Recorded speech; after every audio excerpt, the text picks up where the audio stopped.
the Jimmy Page signature Sundragon amp, and the Jimmy Page signature Fender Telecaster. Stick around. All right, Matthew. The Fender signature Telecaster for Jimmy Page. Yep. They've got a mirrored version, and they've got a dragon painted version. Right. We just saw those at NAMM. Yep. Came back from sunny California to the frigid cold of Grand Rapids. Arctic temperatures. Literally, the highway is closed right now, but we made it in, thanks to four-wheel drive, to make this video. But there's a bonus information here, too. There is also revealed at NAMM the Sundragon Jimmy Page signature amp, and we have video for this that we're going to start with. We've got video for both the guitar, Fender Telecaster signature guitar, and the Sundragon amp, which is not a Fender product. But about a day before the first day of NAMM? The January 23rd, so the day before Winter NAMM opened, they put a press release out releasing information about this amp. And it was sort of under the radar, and we got in Thursday morning. Thursday started NAMM, and we made it to the booth and interviewed the amp maker. What was his name? Mitch Colby. Mitch Colby, that's right. He's one of two makers. That's right, one of two makers for this amp. And we've got the interview. I don't know if anybody else has got this exclusive. But there's also more exclusive information. There is? Yes. What is it? There's demo information of the amp. Oh, that's right. We've got a demo. We don't see a demo on YouTube yet. So you get to see that. We're going to start with that. Our interview of Mitch Colby and a little bit of demo of the Sundragon amp. And then after that, we'll show you the video of the Jimmy Page signature Telecasters at the Fender booth and give our impressions of that. Two cool items for the Jimmy Page fan. And we go to these as fans. I mean, we go for ThroBak electronics, but we do not have a booth. We walk around and talk to guitar makers and have meetings with dealers that carry ThroBak products. But you know, a large part of it is us checking out the cool stuff, hearing all the rumors. Well, this was a kind of a neat thing because when we got to the Sundragon amp booth, they told us they had two left, and there were two in the... Don't give too much away. Oh, sorry. You got to keep them. You're soon to find out. Okay, I don't want to give that information away.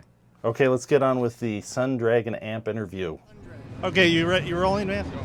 Okay, Matthew, we are here with Mitch Colby of, well, you're high watt electronics, but you have a special amp here that has a Jimmy Page theme. Why don't you tell us about it?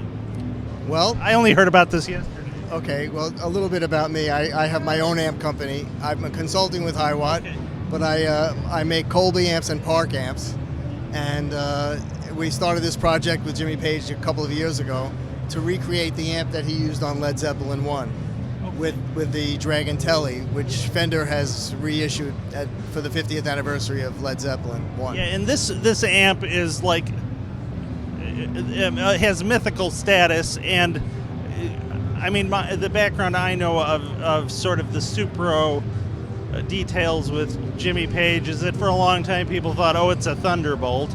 But then, no, it's something else. And I'm sure you have all the specifics about that. So tell us about how this differs from your, what Supro this is similar to, and how is it different? Okay. Well, you're right. People did think it was a Thunderbolt. And then they saw the amp and saw it couldn't have been that because it looks different. And it was a Coronado, which was an amp with about 20 watts with two 10-inch speakers, and the amp had been modified, and the speaker was changed with a new baffle to a single 12. Okay. And there are so that's one big change. And the type of speaker is very interesting and very critical to the sound of the amp. And also a couple of things were done internally which changed the amp as well. So it does have a unique sound and feel. tell me about the speaker. Well, the speaker that he had in his amp was an American speaker, 12-inch with an Alnico magnet that had been reconed with a Pulsonic cone. And Pulsonic is out of business. So we tried to recreate that speaker exactly with everything we had at our disposal, and really wasn't able to do it with trying to get a basket and magnet similar and then try to make different cones and stuff. Anyway, we couldn't get exactly what he has in there. And like I said, it's very critical to the sound. So I got a lot of sample speakers from different companies, and the closest we could get to it, and it's very, very close, it's about 90%, 95%, is a Jensen P12Q. So that's what we're using in this. Now, how does this differ from a standard vintage Coronado, other than the speaker arrangement? Well, that I can't tell you. Does it have? That's very, very wise of you not to. But tonally, what will it do that a vintage one wouldn't do, as far as how the circuitry might be different? Well, it's got less power, so it overdrives much quicker. So you get it up to about 2, you're already into overdrive, and then as you turn it up from there, it's not more overdriven, just maybe a little bit, but more bottom end comes in. So that's part of it. It's warmer yet aggressive than not more aggressive, but as aggressive but warmer than a traditional Coronado. Now, how many watts? I think you maybe mentioned this and I missed it, but well, it's about 8 watts before it starts to overdrive. Yeah. Okay, but on the outside, it looks like you've gone through great pains to get the look of an old Supro.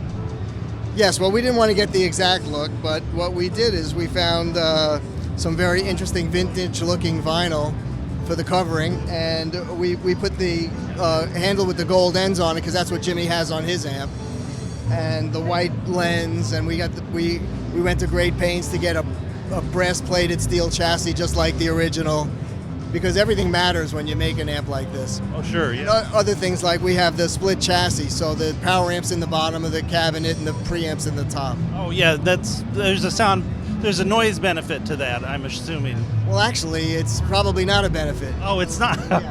Because you have cables running all through the amp, but I took great pains to make sure that it's quiet, so but without changing the sound. I assume it's a point-to-point construction.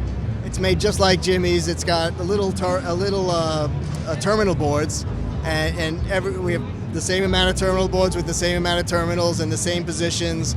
We're using new old stock parts like Allen Bradley resistors and mostly new old stock capacitors and some really hard to find components. Where are these available? You got to search. Yeah. I mean, are they? The amp. Well, here's the situation. I know the new old stock parts are from direct experience for like germanium transistors. Harder and harder to get good supplies of those. But yeah, the amp itself. What's the street price and where could you get it? Well, here's the situation. We introduced the amp 2 days ago, and there'll be 50 of them for the 50th anniversary of Led Zeppelin I. We're almost sold out. We have about 2 or 3 amps left. That's it. What was the good guy price for those amps? There's only one price. There's not a good guy price for me. There's only 50 amps, like I said. You only have 2 left. They're all signed by Jimmy and hand numbered by Jimmy, and that'll be on a plaque on the back of the amp. And they're selling for $12,500. $12,500. I will pass, but I want one anyway. Well, these will be gone shortly. And later on in the year, we will have a version of the amp that'll be much more popularly priced. It won't be signed, but it'll be a great amp that sounds like this. Do you know if that amp will have the same construction, or will you? I know often these things they'll have a more elite model that's point to point, and then they'll have a very well designed circuit board version. Will the next version still be a point to point amp? Yes. We might be using some different components, but the whole essence of the project will be that we have to maintain the sound. Oh, sure. Yeah. So. Okay, and when will that? Is there a loose timeline for that, or when will When will that? The loose timeline is before the end of the year. All right. I want one, but I think I'll have to wait for the other one. I have about 2 minutes to get the last two left. I think I'll have to pass, but I will be looking for the other one. Do you know what the price will be for that? That's no. No, but, Okay. but substantially less. Yeah. Well, I sort of feel better, but kind of feel bad because I'm not going to get one of those too. But I do appreciate you talking to us. It's very cool. Thank you, Mitch. Thank you, Jon. Mitch Colby. And the name of the amp is? Sundragon. We didn't even say that. Sundragon. Oh yeah, where online can you find it? I assume we can get it for the other. Well, there's a website. It's in process and progress. We just put it up a couple days ago. When we have more information, we'll put it up. But it's sundragonamps.com. And when the following version comes out, will it be available on that website? Absolutely. I'll be visiting.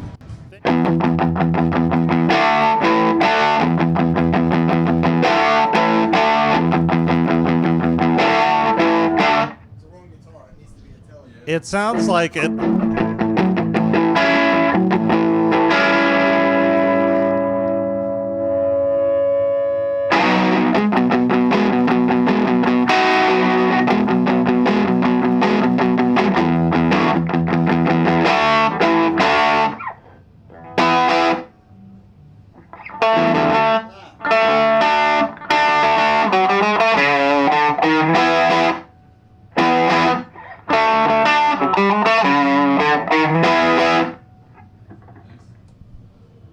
I'm impressed.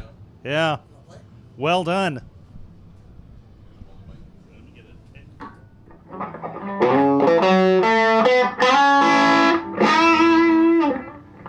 Oh, you're missing a string here.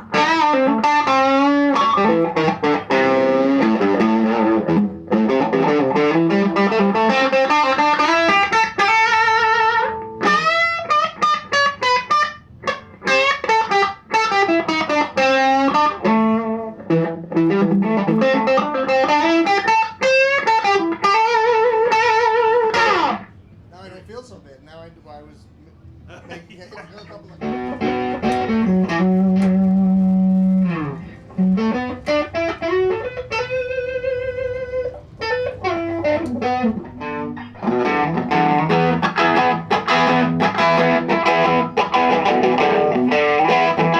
All right, Matthew, that was the Sundragon amp. That was at the High Watt booth. That's right. We went upstairs to the nice Fender booth, and on the wall there they have the, for all to handle, the Jimmy Page signature mirrored Telecaster and the Jimmy Page signature Dragon Telecaster. And we didn't hear them through an amp, but we were able to play them a little bit and get our impressions of them. We also talked to master builder. What's the master builder's name? Paul Waller Paul Waller from the Custom Shop. from Custom Shop. And I asked him, if you look at their presentation video with Paul Waller in it, they have a variety of photos of Jimmy Page's guitar in the state that it's in now. And one of those shots shows the bridge pickup with 4 ceramic magnets stuck to the copper plate on the base of the pickup, on the back of it.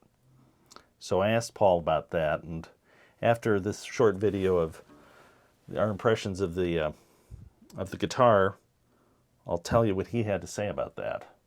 So let's get on with our video. Oh, I'm on.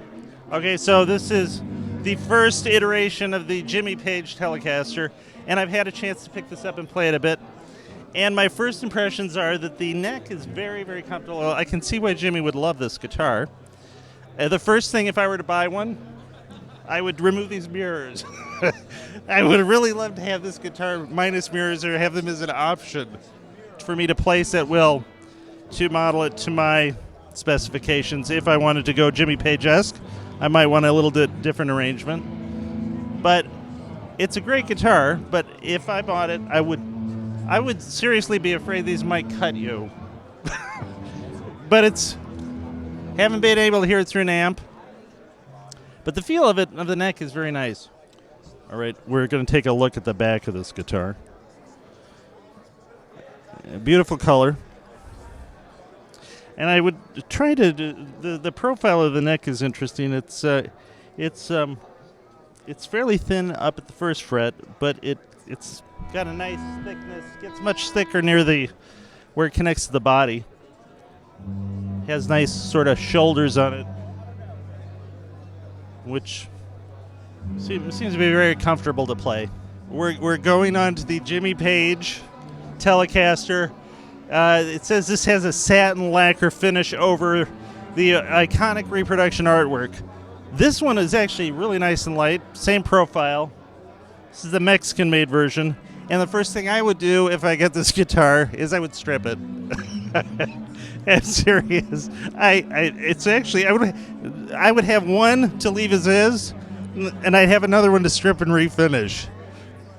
It's a cool look, but this is Jimmy Page's look, not mine. And but I think as a guitar to play, this would be very comfortable. And I'm sure there's guys that are going to strip this and decide that they have a better method of reproducing that original artwork than screen printed artwork on this one. Anyway. Oh yeah, let's take a look at the back. This one's really nice and light. I'd be really thrilled to get this one, honestly.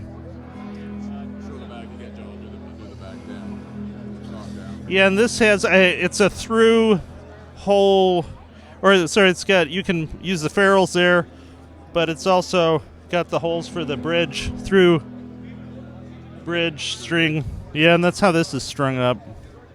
I guess that's the way Jimmy Page preferred it. So there you go. Okay, we're at the NAMM. We're looking at this is the real deal Jimmy Page custom shop Telecaster, Dragon Telecaster. This is handmade. This is a master built by Paul Waller in the Fender custom shop. The artwork looks very similar to the Mexican one, I must say. But this is behind glass. This whole thing is sold out now, and there's the case that you get, whether you get a violin bow, of course, which you need. I hope there's rosin in there. Yes, you get rosin. And the big flight case for it to protect it. Hand signed by Jimmy Page. Okay, we're back over at the custom shop Jimmy Page Telecaster. This is the mirrored one. You can see some of the chipping on it.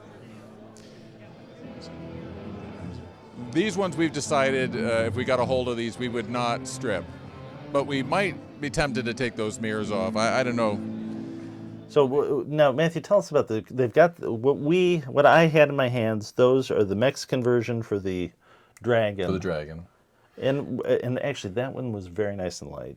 I think Mexican made Fender guitars are very well made. And the American made mirrored version. And they're both lacquer. They're both lacquer, apparently, according to the information of the people we spoke to. They both have a lacquer finish, and they also have. I guess we should have pictures of them, but if you have the money, you can get the custom shop stuff. Yeah, and there's a limited run of those. Yeah, I don't know what the numbers are, but we think 50, but we're not sure. I think it's 50. They had them in backlit cases that you couldn't put your hands on them, but the mirrored one has some wear pattern, I guess. Yeah, and some of the finishes, or the wood is actually damaged. Yeah, you'll see it so they've duplicated sort of what that looked like. Yeah, when Jimmy Page had the mirrors on it, and then they have, I guess, do the Dragon versions have? They have Jimmy Page's actual signature on it. Yeah, they're all hand signed, and he's painted some portion. Yeah. Of each one of those, we think. Yeah, there's video of them doing that. Yeah. So if you want the limited one, and we don't know the price on that, but the price for the Mexican Dragon Telecaster is MAP is what? $14.99. Yeah, $14.99, and MAP for the mirrored American version is $24.99. $24.99 U.S. Yep, U.S. So, and they were both really nice. And I think the interesting, compelling thing about these guitars is the neck. Because this neck, Jimmy Page took off, apparently, when the guitar was stripped. He continued to use the neck, apparently, with his B-Bender Telecaster, I believe. And it did the neck does have a distinctive feel. It seemed fairly, I think they call it a slim D neck. Yeah. And it's fairly slim at the nut and first few frets, and it has, I describe it as, pretty pronounced shoulders. It's very comfortable, and it gets fairly large though closer to the body. So it's kind of a nice combination of slim and a little bit heftier neck, I found. Also, it's a ash body rosewood guitar with a top-loading bridge, Right. which is sort of an unusual combination, and that's kind of why I want one. Do you want one? They're nice. I mean, Yeah. I want the one without the mirrors. yeah. Oh, and I would apparently go you for- can get, when you order the one with the mirrored one, the mirrors are not stuck to the guitar. You called around. Yeah. Apparently, they come in the case. Good. If you want to put them on, you can. So I don't have to chisel them off if I get one. Yeah, you don't have to destroy it. Yeah. So I did look closely, and it appears they're just sort of foam double stick tape holding them on there. So it should be doable if you get a used one that has those on there. And the pickups too in the guitar, I think they're describing them as 59 custom Jimmy Page custom neck and bridge pickups. And now the sort of the interesting information about these pickups is if you watch their presentation video, and this video is on YouTube, they had a big screen there with this video. The bridge pickup on the video shows kind of the state of this guitar that Jimmy Page still has, stripped when Fender was taking a look at it, when Right. Paul Waller was taking a look at it, the master builder from the custom shop. And the bridge pickup has 4 ceramic magnets stuck on the copper plated base of the bridge pickup. So I asked Paul about that. He was at the Fender booth, and I asked him, I said, were these magnets on there during Jimmy Page's time in Led Zeppelin and the Yardbirds? And he said no. He said that they were on there when he saw it. Yeah, this is just how it was presented to him. But that they weren't on there when Jimmy Page was in Led Zeppelin. He put them on later, I guess. And so I'm assuming these magnets are not on these signature guitars. But I'm curious just to try it. And I'm sure everybody else will too, get some ceramic magnet, just see what effect it has on the tone. And is it closer? Is this some super secret? Now, will it matter what type of ceramic magnets are on that? Can you figure out? Can you tell by Well, looking at it? I from the video, I wasn't sure that they were ceramic. Because you can have cast alnico in these shapes too. Okay. But the closer I look at it, I think they are ceramic. I think it's ceramic. And I've seen ceramic magnets like that too that have a little hole in them, I guess, so you can screw it, put a screw through it and stick it to something. I don't know. But I'm going to get some just for the heck of it, find out. But again, master builder that worked on it, he said these were not on the pickup when Jimmy Page was using it in Led Zeppelin. But we'll find out from people testing it out if they think it makes a difference. So I think Anyway. I asked you before, but did they pull that off and then those magnets were on that? we don't know. It doesn't show He that. did not mention that. Well, I don't know. I'm going to have to look at the video again. Is there? I think I think that in the video, that pickup is still on the bridge plate. The bridge assembly here. So yeah, then he would have just taken it off the guitar, and those were stuck to the bottom of it. There's Yeah, enough room for all that stuff to fit under there too. apparently. Interesting question, though. Yeah, we'll have to take a Maybe look. it's an intentional mystery, but it's worth pursuing. But according to Paul Waller, I keep That's his forgetting his name. He- Nice guy. He seemed nice guy. Paul built all of the custom shop guitars. So if you're lucky enough to buy one, Yeah. When I talked to him, hand-built them. he was busy making Stratocaster out of Legos for their display. So he was a little distracted. Maybe he might have forgotten something, but I don't think so. He seemed real nice, and I had a very specific question for him. He seemed to know the answer. But it is kind of intriguing, those magnets. So, anything to add to that whole Jimmy Page? I just thought of this. I'm going to add this. We got the two versions of the this signature Telecaster by Jimmy Page, and I think the first appearance of this guitar is in the movie Blow Up with no mirrors. I'll show a clip of that. Okay. And if I had my choice, that's how I'd want it. And thankfully, it comes with the mirrors loose, so I won't have to chisel them off if I get one. Well, and you said this is a famous Italian director that made this movie. Yeah, I think it's Antonio somebody. Then I guess the scene. You told me about the scene, and I looked at it a couple of months ago. Yeah. I didn't know about it. Jeff Beck tries to act freaked out because the amp's not working and breaks a guitar that no one would want. He looks like he's trying not to laugh. Yeah. But he's supposed to be mad, I guess. Yeah. But Jimmy Page is playing this guitar, I think. It looks like the same guitar without the mirrors. Anything to add to that whole Jimmy Page? Well, the only thing he actually wasn't there. No, he wasn't there. We were wondering if he might show up. But yeah. That would create a stampede of humanity at NAMM. Probably. So it's good. That I thought it was pretty interesting though that those Sundragon amps were gone like that. Yeah. And we actually talked to Doug and Pat of the Doug and Pat show Saturday because we had told them about this amp. Right. We saw them at the Three Amigos guitar show on Saturday, and asked them if they had seen it, and they said no. The amp that was on display outside the booth and the one in the booth were both gone. They had sold them, so they literally did have just a couple left, and they were the ones that were there on display. So, I don't know. Maybe we've got some exclusive material here on the ThroBak Guitar Lounge. Maybe this will be the big million views. This will be the big one. Puts us over the top. Okay. Well, anyway, Matthew, we got more videos of this. We shot lots of footage. I shot footage of you interviewing an amplifier.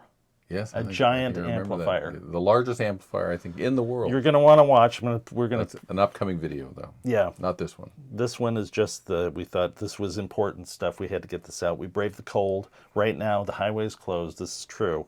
The highway is closed, and it's sub-zero temperatures, but we braved them to bring this video to the world. So, I hope you liked it. If you did like it, please click like. Click subscribe. We always like that. Click the bell and you'll get notification of future videos. And once again, thanks for letting ThroBak be part of your search for great guitar tone.